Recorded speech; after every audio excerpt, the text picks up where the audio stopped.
Olá, bom dia para você que nos acompanha ao vivo na manhã desta sexta-feira. E hoje o quadro DC Entrevista vai falar sobre o seguinte tema. Será que chegamos ao pico da doença em Ponta Grossa? Para falar desse assunto, a gente trouxe como convidado o cirurgião vascular e coordenador do curso de Medicina da Universidade Estadual de Ponta Grossa, professor Ricardo Zanetti Gomes. Olá, bom dia, professor. Bom dia. A gente agradece a sua participação aqui conosco no Jornal Diário dos Campos. E para a gente começar nossa entrevista, vamos contextualizar quem está nos assistindo. Recentemente, um grupo de profissionais, de pesquisadores, se interessou pelo tema da Covid e desenvolveu um estudo de como seria a pandemia aqui em Ponta Grossa. Esse estudo foi apresentado em maio até para a prefeitura e naquela época já se apresentava um panorama de que uma previsão que o pico da doença seria em meados de julho. Nós chegamos nesse período, meados de julho, e agora que estamos no mês previsto, gostaria de saber se nós chegamos realmente ao pico. Eu acho que é importante a gente contextualizar primeiro que quando a gente faz um estudo prospectivo, epidemiológico, no qual a gente tenta fazer uma previsão, a gente usa modelos matemáticos, né? E é importante entender que cada modelo matemático tem sua probabilidade de acerto e probabilidade de erro, tá? Então, esse estudo ele trabalhou com uma probabilidade de erro de 5%. Então, nós temos 95% de chance do que a gente afirmou nesse estudo estar correto, 5% de chance de ele estar errado. Então, quando a gente trabalha com ciência, a gente costuma admitir essa probabilidade de erro, entendendo que as verdades elas têm um tempo para que elas se consolidem, né? O que a gente tem para falar em relação a esse estudo é que o grande objetivo desse estudo era nortear as populações semelhantes às populações de Ponta Grossa em outras cidades, que tenham em torno entre 200 mil habitantes até 400 mil habitantes, no nosso caso em torno de 350 mil habitantes, como deveria se preparar. Esse era o grande objetivo para quando chegaria este pico para cidades semelhantes como a nossa. Esse era o grande objetivo do estudo. E esse estudo, então, ele previu que o pico para cidades como a nossa estariam previstos para de acontecer em torno de 120 dias a partir do primeiro caso, né? Então, se a gente voltar atrás lá, e nós estamos muito em cima agora, no dia 15, é onde a gente acredita que a gente atingiu efetivamente o pico. Por que a gente fala de atingiu provavelmente o pico? Porque a gente só vai ter certeza se a gente acertou a partir de a gente ver se essa curva exponencial de crescimento de casos, que é isso que a gente vinha falando, que iria acontecer rapidamente, isso acontecendo, a gente não sabe que a gente está subindo, né? A nossa previsão é que, esperamos que realmente que a gente esteja certo, que a gente tenha atingido o pico, não o final, porque agora a gente entra no platô, né?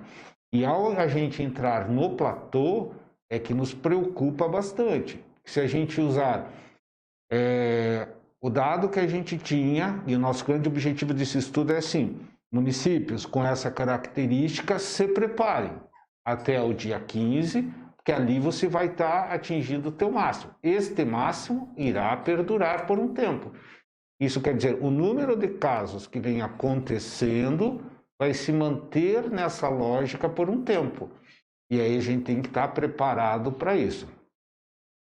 Felizmente, Ponta Grossa e o estado do Paraná, subsidiando tudo isso, vem se preparando para esse fato, e nós chegamos ao pico, tendo conseguido atender toda a população, dentro da necessidade de internação, de leitos de UTI, e tendo um lastro para a expansão.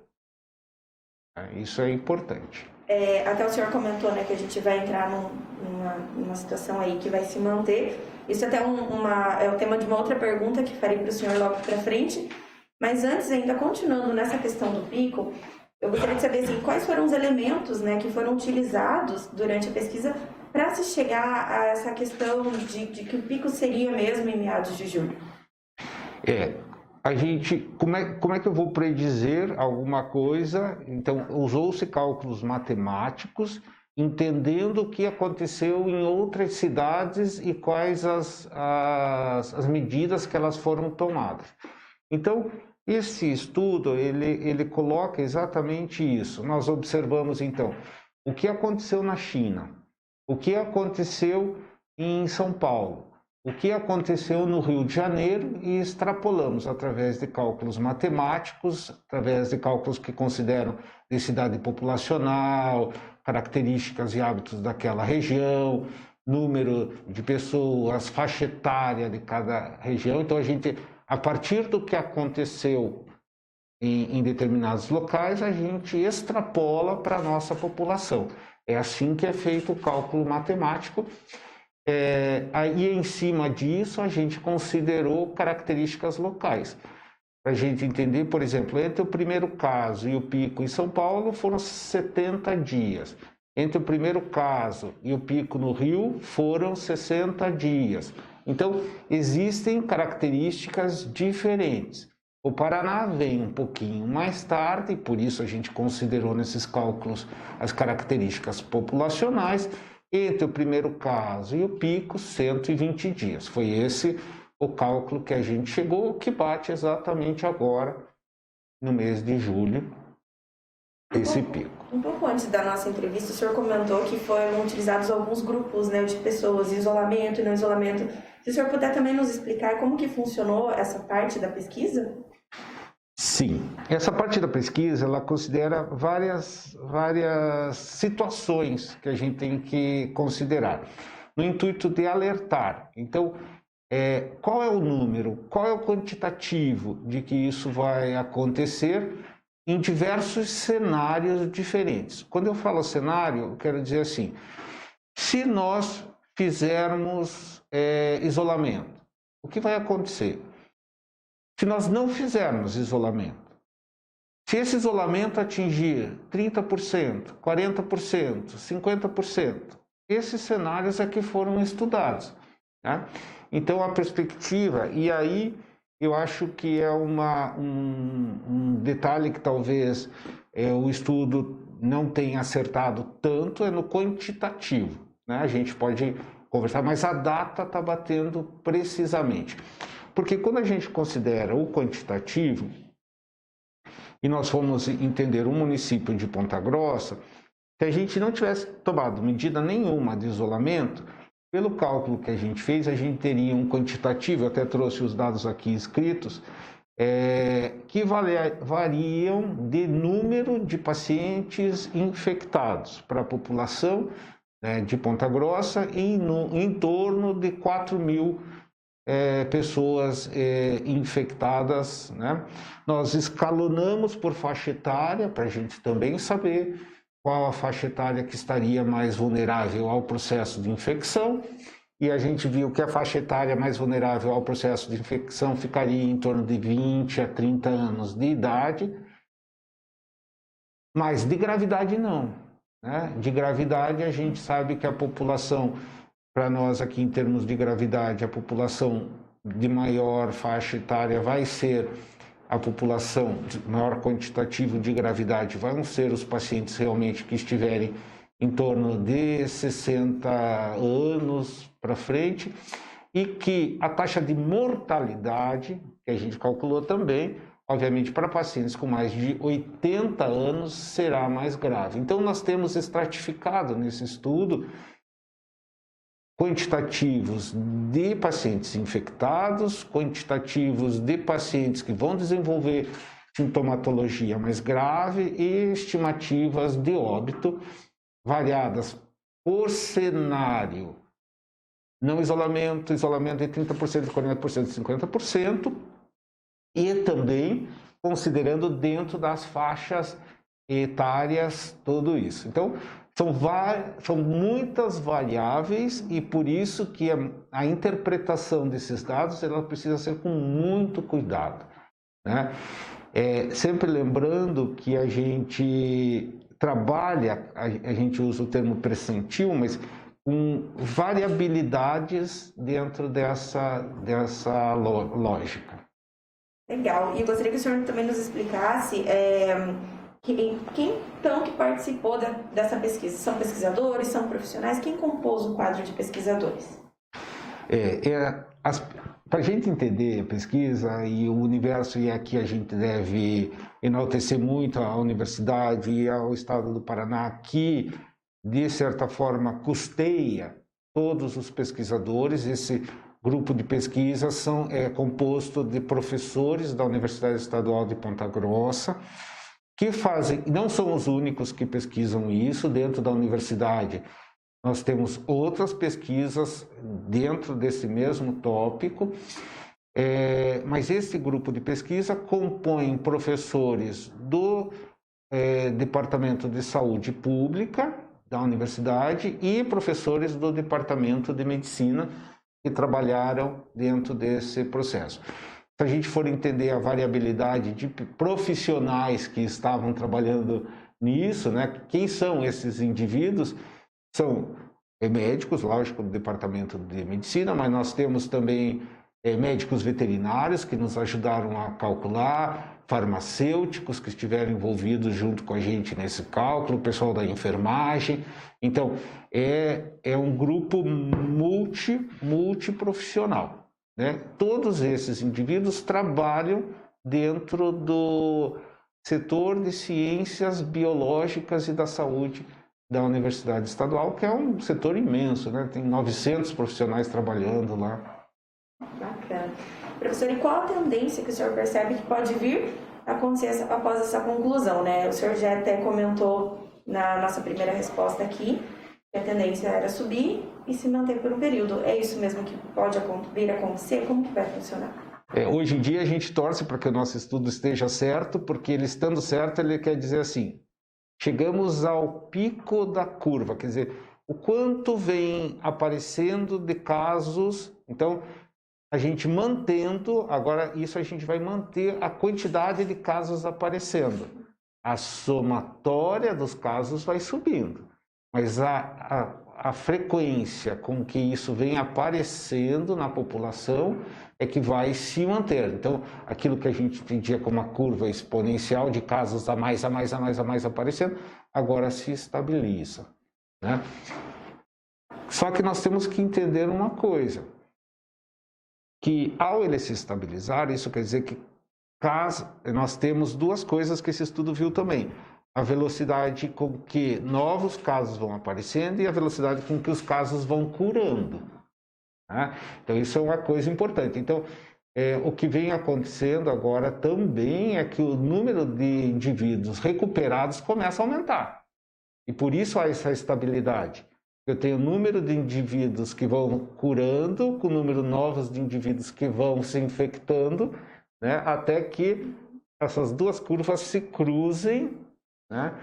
E isso deve acontecer provavelmente por outubro, novembro, por aí. Agora, uma preocupação que a gente tem é que em muitas cidades, percebe-se aqui, cidades do Brasil, teve o aumento da curva, essa estabilização e depois um efeito rebote, né? A segunda curva. Isso mesmo. Isso pode vir a acontecer aqui também? Bom, para a gente entender o que é segunda curva e o que é terceira curva, isso é clássico em todas as pandemias, não é característico especificamente desta pandemia.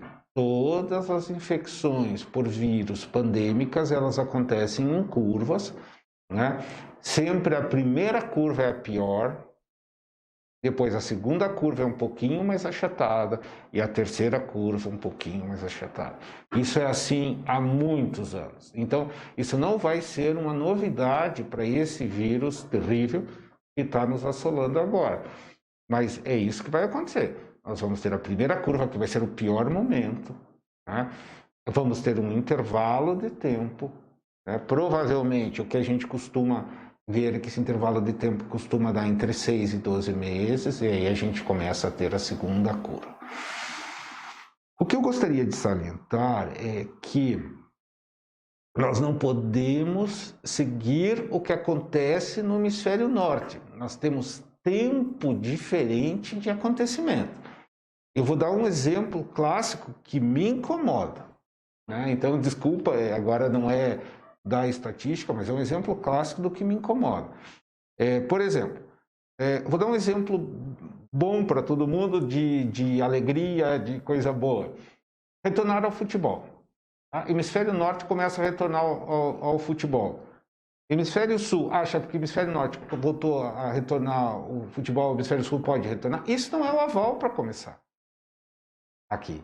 Né? O hemisfério norte eles estão 3 meses na nossa frente em relação a esse surto. Então nós temos que esperar esse tempo. Nós não podemos fazer Ctrl+C, Ctrl+V do que acontece lá. Né? E aí que vem a importância dos dados feitos, e a função desse estudo que foi feito é assim, ótimo, entendendo o que aconteceu no hemisfério norte, como eu posso trazer, entendendo que aquilo é conhecimento, como eu posso trazer o que aconteceu lá para a nossa realidade aqui no hemisfério sul. Ou seja, no sentido de tranquilizar a população, podemos dizer então que a gente vai ter uma curva bem preocupante, mas a próxima que vier vai ser um pouco mais amena? Sim, a segunda curva será menor porque foi assim com todos os vírus. Eu posso dizer que isso foi com todos os vírus. Então eu estou extrapolando de lá para cá. Né? Agora, ciência é isso, eu preciso ver o que vai acontecer. Então, por extrapolação, eu digo que sim, a segunda curva será menor do que a primeira. E que a terceira será menor do que a segunda. E a pior curva nesse sentido é agora, nesse momento, professor? Exatamente. Né? Nós atingimos o pico e agora, como a gente teve tempo para se preparar, porque o hemisfério norte nos mandou informações, né? Agora a gente teve tempo de se preparar. Agora, o que é importante a gente entender? Que o dado deles não pode pegar de lá e aplicar aqui. Nós temos que trazer para a nossa realidade e transformar aquele aprendizado através de dados estatísticos para que a nossa chance de erro seja pequena, né? E que a gente tenha, sim, infelizmente a humanidade toda vai sofrer, já vem sofrendo com isso, mas que a gente possa trazer esse dado para cá e resolvermos a nossa situação usando o conhecimento que o hemisfério norte já nos dá, porque aí eles foram atingidos por primeiro. E as ações para que esta redução continue acontecendo? É extremamente importante que a gente entenda nesse momento que, obviamente, que eu até quando vim me preparar para vir aqui, eu já imaginei, existe algum milagre, alguma situação que a gente possa? Nós, enquanto cientistas, gostaríamos de dizer que sim, que existe, mas a verdade é que não, né? O que importa é o seguinte, a única coisa que controla a curva é o isolamento social. Existem fármacos, né? A gente pode entrar nesse tema absolutamente polêmico, onde a gente teve agora a oportunidade, escrevemos junto com esse grupo e outros professores 3 livros sobre o e-book, em e-book, sobre esse elemento de coronavírus. E agora estamos escrevendo um novo capítulo só sobre mecanismos de tratamento em relação ao coronavírus. E é muito importante a gente entender que, da mesma forma, é muito perigoso a gente transformar dados que foram retirados de pesquisa feitas in vitro. Isso quer dizer, eu peguei células, semeei essas células, não é corpo de nada, não é nada. São células, inoculei o vírus e fui experimentando. E a ciência no mundo inteiro fez isso. Foi experimentando todos os fármacos que já existiam aplicados em humanos. Em diversas doses. Né? Então, me assusta muito ver determinados dados, assim, extrapolações, que é onde a gente vê que alguns fármacos tiveram, sim, algum efeito sobre a replicação viral. Sim, esses fármacos que tiveram efeito sobre a replicação viral, quer dizer, a velocidade com que o vírus se multiplica dentro do organismo, lá numa célula in vitro, é igual a que vai acontecer no ser humano, aonde eu vou ter sistemas de defesa atuando também. Como o sistema de defesa vai reagir a isso? A gente não sabe. A ciência precisa de tempo para responder. O vírus não está nos dando esse tempo, né? Então, cabe a gente entender que alguns, e temos muito medo, né, de que alguns fármacos têm efeitos nas doses em que eles diminuíram a velocidade de crescimento do vírus, são doses com muita toxicidade. Então, essa toxicidade tem que ser considerada para eu saber se reduzir o número de replicação viral vai reduzir realmente a menor taxa de morte nesses indivíduos. A taxa de letalidade para Ponta Grossa, segundo o nosso cálculo, vai ficar em torno de 1 a 1,5%. Né? Será que as complicações desses fármacos são menores do que isso, quando eu aplico em grandes populações? Se nós temos uma taxa de letalidade aqui para Ponta Grossa, entendendo, né, que nós vamos ter em torno, nos diversos cenários de isolamento, mas no melhor cenário, né, a gente vai ter, entendendo que nós conseguimos um super isolamento, que a gente fez tudo isso e tal, que é o que a gente sabe que funciona, né? Nós vamos ter uma taxa de mortalidade de 40 indivíduos, aproximadamente. Num pior cenário, 80 indivíduos, né?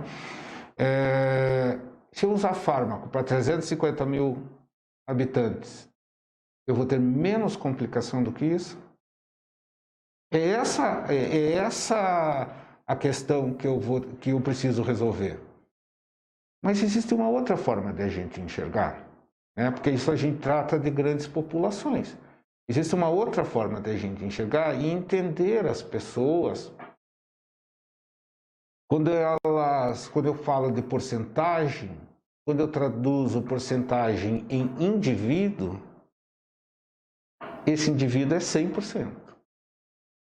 Então é uma outra forma, e aí a gente compreende a ansiedade, entendendo cada um como um indivíduo, tentando melhorar a sua possibilidade de recuperar bem, diminuir a probabilidade, entendendo que aquilo diminui para ele e que se para ele não tiver toxicidade, para ele é bom. Mas do ponto de vista ciência, para recomendação para grandes populações, é muito complexo. O senhor comentou a questão da taxa de mortalidade. Lá no início da pandemia, existia uma previsão de, levando em consideração o número de habitantes de Ponta Grossa, que a taxa de mortalidade seria em torno de 4.000 pessoas aqui. Uhum. Isso faz sentido hoje em dia? Mortalidade, 4.000? Eu acho que não era mortalidade. Não faz. Não era mortalidade, né? A taxa de indivíduos infectados. Né? Acho que é esse o caminho. Nós vamos... Agora, para a gente entender indivíduos infectados, depende do número de testagem, que a gente já aprendeu isso. E aí, testagens, e se a gente vai trabalhar com testes, né? A gente escreveu um capítulo, junto com outros autores de um livro, que trabalha só sobre o percentil de acerto e erro de cada teste. Então, se a gente vê o teste rápido, o teste sorológico, o PCR, que todo mundo hoje em dia já começa a entender, então, para cada um desses cenários, quem eu considero infectado?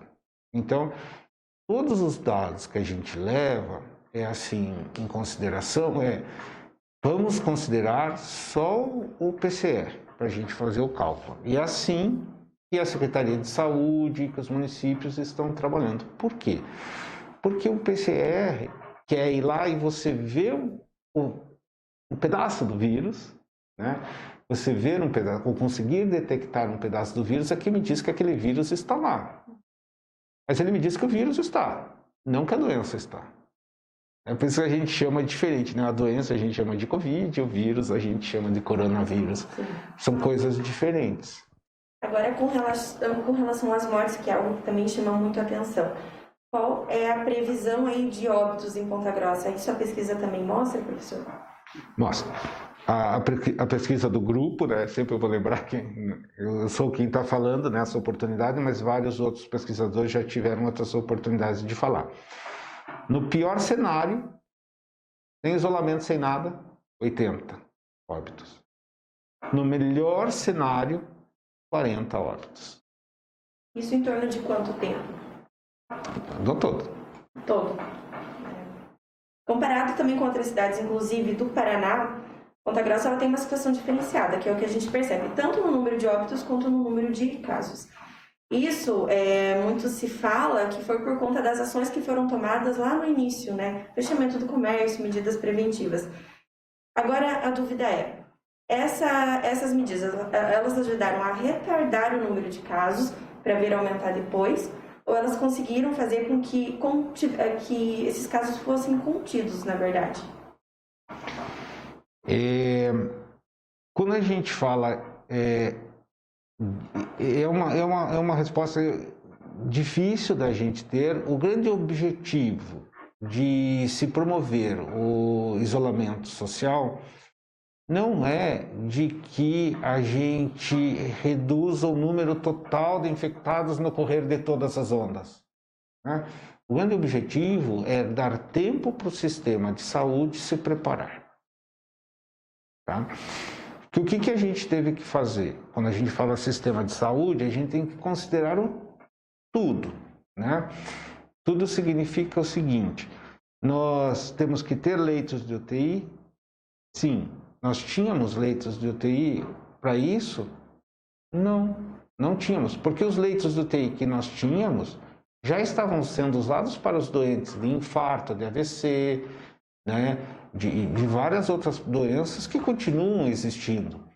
Então nós tínhamos que, ao mesmo tempo, nos preparar para continuar atendendo esta população e aumentar a quantidade de leitos para atender esses novos pacientes que chegariam com insuficiência respiratória aguda, que precisariam de cuidado intensivo ou de hospitalização. Para isso, né, os governos tiveram tempo de replanejar a velocidade com que se trata as doenças. Então, vamos imaginar uma doença bem comum. Eu tenho varizes e eu estou programado para operar as varizes daqui 30 dias e o pico está subindo. Então, o que o governo fez? Para todas as cirurgias. Varizes foi um exemplo, mas todas as cirurgias que pudessem ser suspensas ou postergadas para serem tratadas posteriormente, ou foram, né? Isso é uma atitude, abrir vagas. Montar novas unidades de terapia intensiva, mas unidades de terapia intensiva significam um espaço com aparelhos. Isso se consegue desde que a indústria produz. Então, a indústria teve que ser acelerada para produzir isso. Ao mesmo tempo, né, nós temos que preparar indivíduos para trabalhar dentro dessa condição, porque é uma condição muito específica, né? Se a gente vê um hospital, o hospital universitário hoje que a gente trabalha lá, nós tínhamos 20 leitos de UTI para tratar todo o hospital. O que o governo fez? Todas as doenças, antes da pandemia. O que o governo fez? Ele traz mais 10 leitos. Aí nós ficamos um tempo com os 10 leitos lá paradinhos esperando. E a curva começou a crescer. Aí ele precisou trazer mais 10. E agora vem trazendo mais 15. Né? Então esse é o tempo que a saúde pública e os governos precisaram para se preparar. A gente está num estado onde a saúde pública ela já vinha com uma qualidade razoável para boa, né? E diferente de outros estados do Brasil, como por exemplo a gente viu o CAL se instalando em Manaus, em Belém, que já tinham dificuldades, ou mesmo no Rio de Janeiro, que já tinham dificuldades de dar o suporte às patologias que já aconteciam.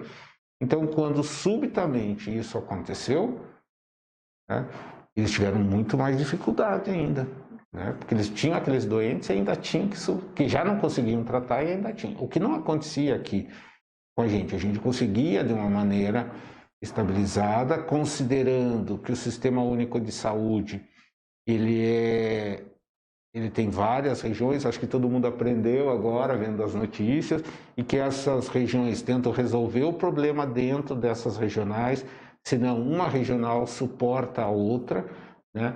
E essa organização estrutural no estado do Paraná nos dá o suporte, tanto que quando a gente vê a lotação do hospital universitário e dá suporte a toda a região leste, junto com outros, né?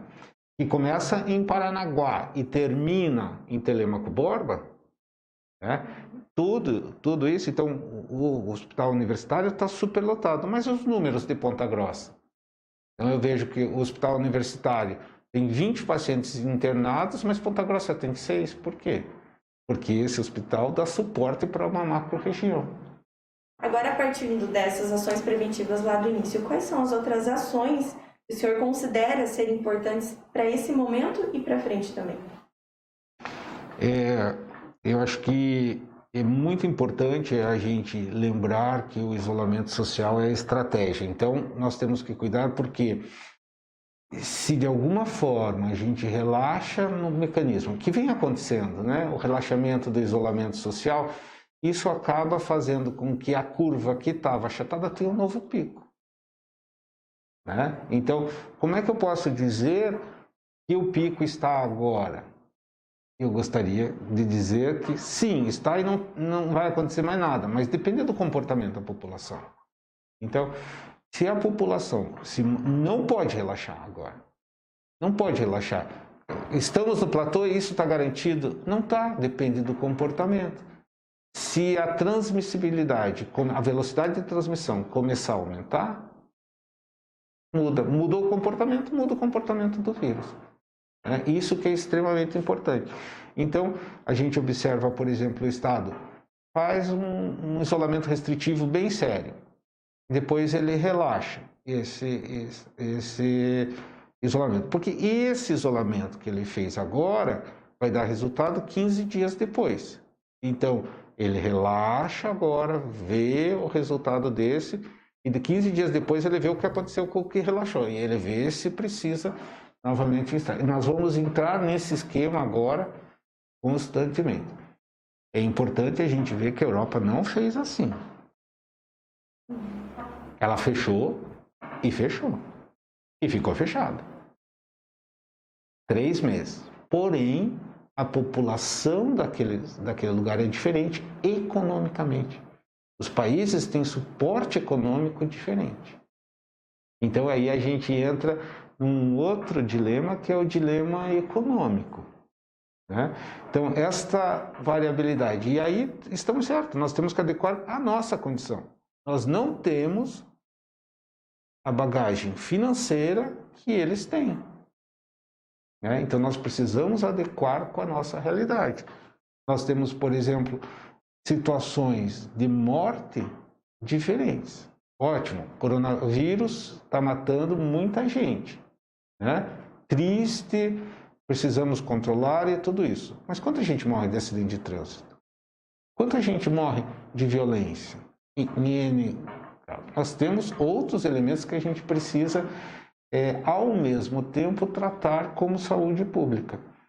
A gente tem uma experiência, a gente trabalha junto numa plataforma do governo do estado de atendimento à população, onde a gente fica durante 24 horas, tanto telefone como aplicativos, né? As pessoas atendendo a população. Nós iniciamos nessa plataforma com o objetivo de orientar. Evoluímos nesta plataforma depois com atendimento médico à distância. Depois notamos a necessidade de que nós começamos a ter problemas psicológicos na população e teve que ser agregado o atendimento psicológico. Depois do atendimento psicológico, nós começamos a ter problemas de violência doméstica e aí o serviço social teve que vir e agregar a gente para ajudar. Então, essa é uma característica de multidisciplinaridade. Todos os elementos têm que estar envolvidos, inclusive os elementos de decisão econômica também. Agora, só levando em consideração que mesmo, né, com a boa notícia de que Ponta Grossa terá um número pequeno de óbitos, de que nós teremos uma curva menor, né, se comparada a essa, é importante que as pessoas continuem se cuidando, né? Sempre, né? A qualquer momento que a gente relaxar a atenção, 15 dias depois a gente vai pagar o preço, né? E aí, claro, esta dicotomia entre salvar vidas e as questões econômicas que também implicam em salvar vidas, né? Junto com tudo isso, os aspectos psicológicos e as consequências sociais desses aspectos psicológicos. Então, quando a gente analisa por ponto de vista de infectividade do vírus, eu transformo em números e eu consigo dizer. Quando eu trago isso para uma ciência social, onde eu coloco essa realidade, numa realidade que implica relacionamento entre indivíduos, convivência entre indivíduos, nível de estresse, nível de violência e disponibilidade econômica, fica muito mais complexa as tomadas de decisão. Maravilha. Para a gente finalizar, o senhor gostaria de destacar mais alguma coisa importante? Eu acho que se há alguma coisa que qualquer um de nós que trabalha com ciência, tanto questão de saúde pública, quanto as questões que envolvem o tratamento à população, seria no sentido assim, não baixe a guarda. A única coisa que a gente tem certeza que funciona é diminuir o contato entre as pessoas. Então, sempre que for possível, né, você evitar de se expor em contatos, o faça. Sempre. Não perca essa oportunidade, porque ninguém sabe como o seu organismo reagirá à infecção a esse vírus. Nós hoje em dia temos jovens tendo formas gravíssimas da patologia. O que diferencia quando a gente analisa a mortalidade é que a capacidade do jovem se recuperar é melhor do que a de um indivíduo de 80 anos. Por isso que as taxas de mortalidade em indivíduos mais idosos, elas são maiores, mas não a infectividade. Quando a gente vê quem vai mais se infectar, são os jovens. A gente agradece mais uma vez sua participação. Então, essa foi a entrevista do pesquisador e do médico Ricardo Zanetti Gomes. A entrevista completa você confere no nosso site, no canal do YouTube e no Facebook também. E a matéria completa na versão impressa desse sábado. Obrigada a todos que acompanharam. A todos um bom dia.